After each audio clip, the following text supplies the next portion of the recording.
कौन? अरे मेरा सैया गाड़ीवाल, अरे मेरा बलमा गाड़ीवाल, तनी ललकार के बैला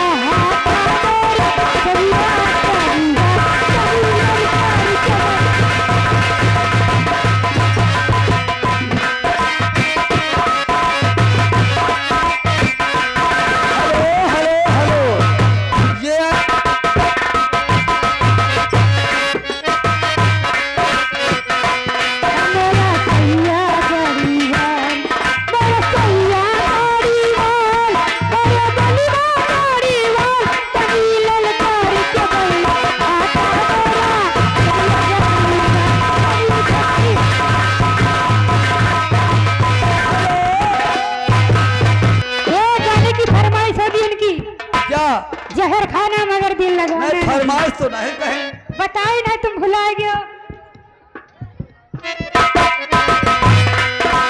गाड़ी गाड़ी रंग बिरंगी कहिया भूखेदार, गाड़ी गाड़ी रंग बिरंगी कहिया भूखेदार, आतन वाली खेल छबीली बैठन वाले यार तभी ललकार के बैला आता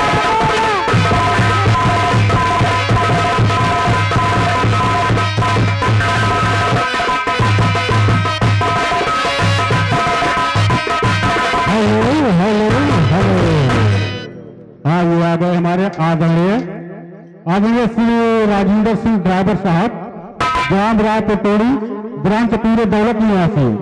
उनकी तरफ से राम लीला कमेटी को 201 रुपए का चंदा और आपके लिए 20 रुपए स्पेशल इनाम प्रदान हुआ। पार्टी की तरफ से धन्यवाद।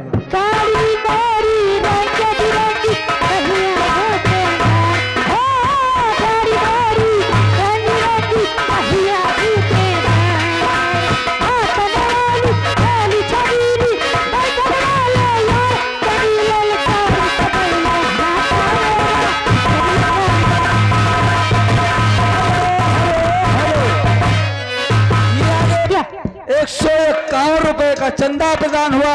क्या बात है? हम और हमारी पार्टी भैया जी को हार्दिक स्वागत अभिनंदन करते हैं।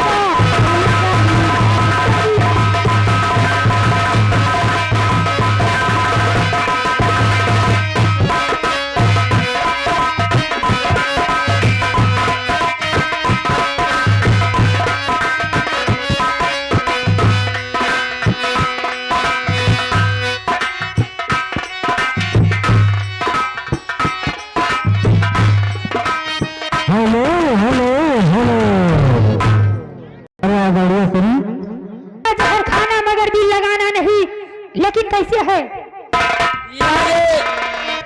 भैया मान सिंह दीवाना जो कि पूरे बक्सी के पूर्वा के निवासी हैं, पंकज जी वाला गाना सुना दीजिए। ये 10 रुपए इनाम दे। हम और हमारी पार्टी हार्दिक स्वागत अभिनंदन करते हैं। हेलो, जहर खाना मगर दिल लगाना नहीं, क्या बात है? पंगा ड्राइवर की फरमाइश थी, लेकिन कहना है कैसे?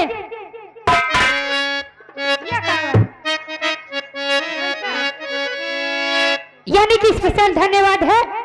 और जहर खाना मगर दिल लगाना नहीं, चलो जहर खा लेना मगर ये लड़कियां बेवफा होती है, दिल लगाना नहीं। और जहर खाना मगर दिल लगाना नहीं, और हुस्न वालों की गलियों में जाना नहीं।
तू ललनवा अरे भवनवा के भागी जागली हो ललिना लाल होई हो लवा के दीपा के मनवा में आगी जागली हो ललिना लाल होई हो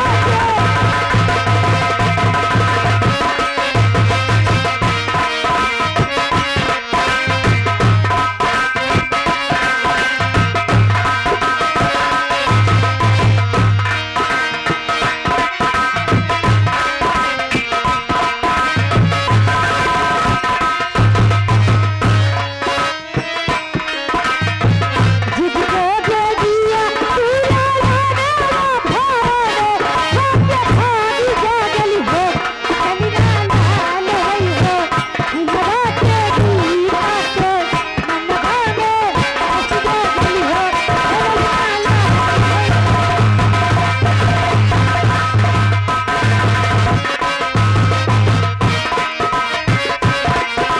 हेलो हेलो हेलो हेलो